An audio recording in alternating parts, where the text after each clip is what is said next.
My name is Julie Libersat, and my installation, Paved Paradise, is an exploration of the shopping mall as an aesthetic and conceptual framework for considering the ways that architecture orients our navigation as well as kind of reflects our cultural, social, and economic value. I think of this whole installation as one piece, or kind of the same space executed in multiple iterations through different materials. The opportunity, because the space is so large, to think about and design it around the visitor's kind of navigation through it is really like such an exciting opportunity. The piece behind me, Mall Mandala, is a large 2D aerial view.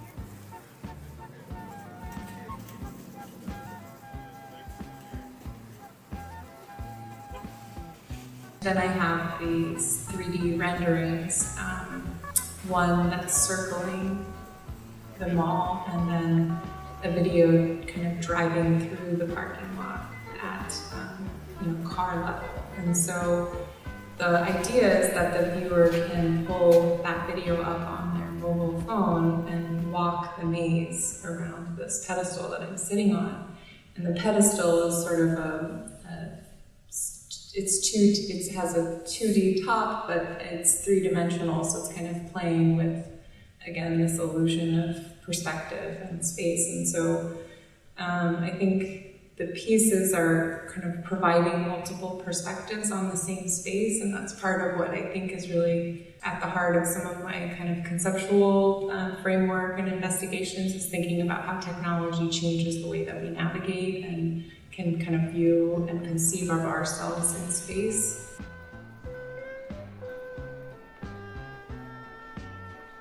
We no longer need to develop our kind of larger understanding of our cities, and we rely on technology to navigate us. In contrast, we still might be developing really different spatial cognition by using technology, like navigating a landscape in a video game. We're kind of in multiple spaces at once through technology. One really interesting thing about spatial cognition that I think about with this piece in particular, just the body of work that I have of parking lot mazes, is that when we're navigating a maze, we kind of have to anticipate the space that's coming forward. Like if you were in a box maze, like a hedge maze or something, you're going through a process where you're anticipating the turn up ahead, and you may not know what you're approaching, or you're learning the maze in your mind, so you kind of have a spatial imaginary where this maze exists. And so that's what's so interesting about kind of navigating, is that we kind of anticipate space and imagine it, and we have architecture and spaces that we kind of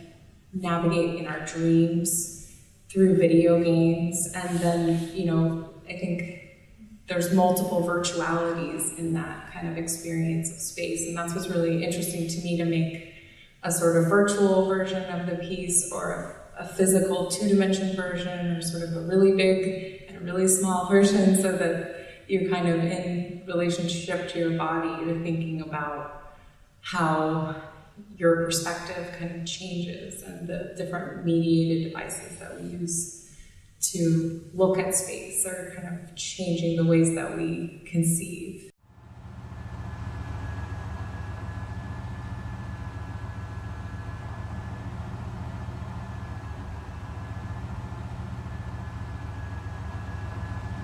Just like any other history, you can trace kind of trends, and so we have big box stores, and the parking lots kind of designed for those are really interesting, just formally to look at the shapes of the medians and the kind of the efficiency that digital technology helps us kind of pack the most amount of parking space into a location.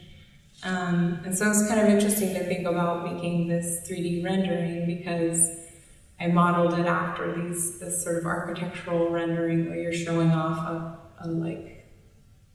perspective design. And so, but often that feels as real as something that we see in a video game or a movie, and so, reality is kind of also in question, right?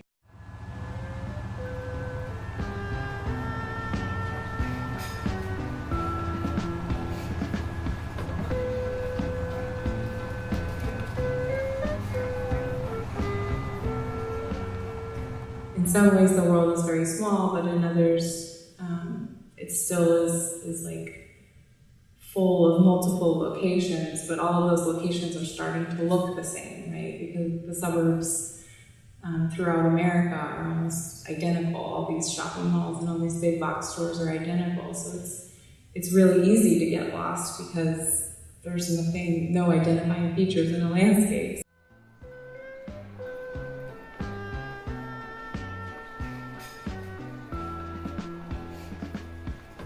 It's not a goal of mine that people be super critical of, the parking lot as an ugly place. I hope that people kind of find a sense of play and joy in kind of reconsidering the world around them, and maybe, thinking about the ways that the aesthetics of our world have developed and kind of over time, and it's our shared narrative. So how does our world reflect us?